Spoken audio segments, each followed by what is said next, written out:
Nalagyan natin siya ng sauce.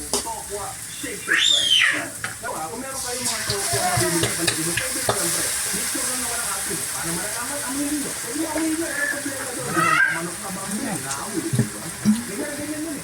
Ito ang sa atin eh, di ba? Kasi wala natin ito na para pigawin nyo. Pero ako ay find na Tama mo na yung mga scrap. ngayon, gusto natin sa price. Hindi ko ba? Oo. Ang tawag, lulutong yan for a while, pero pag nakangin hindi na masyado. Eh, but technical siya.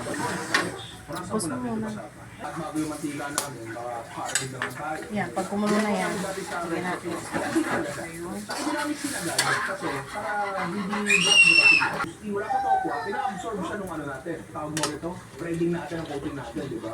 Cheese powder. Post mo na. Yan. So, hiniwa-hiwa na namin siya ng maliliit. Para mas makapit. Dapat nga mas manipis pa eh, pero okay na yan. Ito na ang ating Antayin natin siya kumulo kasi may lasa pa yung goto niya. May lasa pa yung... ikaw yung nagko-control ng card. Sabi ko, bumili dito sa Antokwa. Yan, para pag gusto nilang Ito isa pang kumain. paborito ni Alvin, pre. Tause. Yan, tause. Pero walang sabaw, pre. Black beans, Chinese black beans. Lagi ko na lahat. Ang gagawin ko dyan, di ba? Di para mahirapan si Alvin.